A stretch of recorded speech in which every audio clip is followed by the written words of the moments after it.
85% des parents pensent que la plus grande richesse qu'on peut laisser à nos enfants, c'est leur éducation. Une question importante se pose, de quelle éducation parle-t-on? Des diplômes ou sinon des valeurs? Pour répondre à cette question, il faudrait rentrer vers ses propres parents et leur demander, véritablement là où tu es là, qu'est-ce que ton père t'a laissé comme richesse? Difficilement vos propres parents vont vous dire que mon père m'a payé l'école, il m'a payé un répétiteur, il m'a payé ceci, il m'a payé cela. Beaucoup ne parlent pas de ça.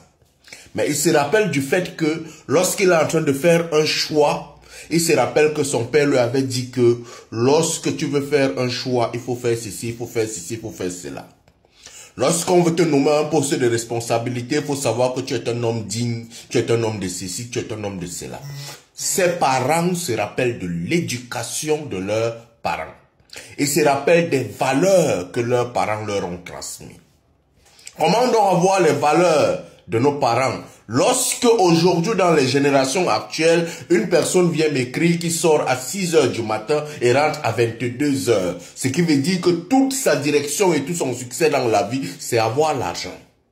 Lorsqu'il a l'argent, il vient, il paye les répétiteurs, il paye les ménagères, il paye ceci, il paye beaucoup de choses, il donne l'argent à ses enfants pour qu'ils puissent vivre.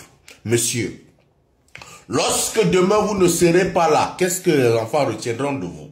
L'argent? Est-ce que vous pensez véritablement que vous êtes en train de leur transmettre des valeurs qui seront véritablement leur héritage de vous? Non.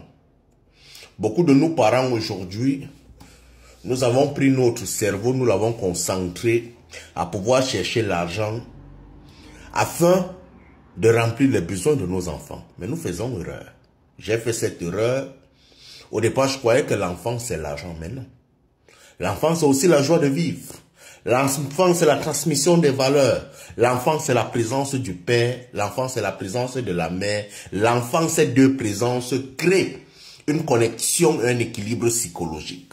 Lorsqu'un père et une mère sont absents, ça affecte l'équilibre psychologique de ces enfants, même s'ils ont des diplômes comme n'importe quoi. Moi, je conseille donc aux parents qui aiment leurs enfants à réduire leur temps de travail pour pouvoir se consacrer à leurs enfants afin de leur apporter des valeurs, afin de leur apporter l'équilibre psychologique. Parce que l'argent, vous allez laisser. Demain, vous pouvez mourir, vous allez laisser les maisons, vous allez laisser cela. Mais, lorsque vous allez mourir, ces enfants dont vous n'avez pas donné des valeurs vont vendre ces choses parce que ça serait inutile pour eux. Mais si vous leur avez donné des valeurs, vous avez été là pour pouvoir les équilibrer psychologiquement, vous allez comprendre que vous avez laissé l'éducation comme richesse à vos enfants. L'absence des parents ne laisse aucune éducation aux enfants. L'argent que vous donnez aux enfants, les répétiteurs et tout ça, ça n'apporte pas l'équilibre psychologique d'une présence parentale. Soyez des pères présents. C'est plus important qu'avoir des répétiteurs. Allume ton cerveau, mon frère.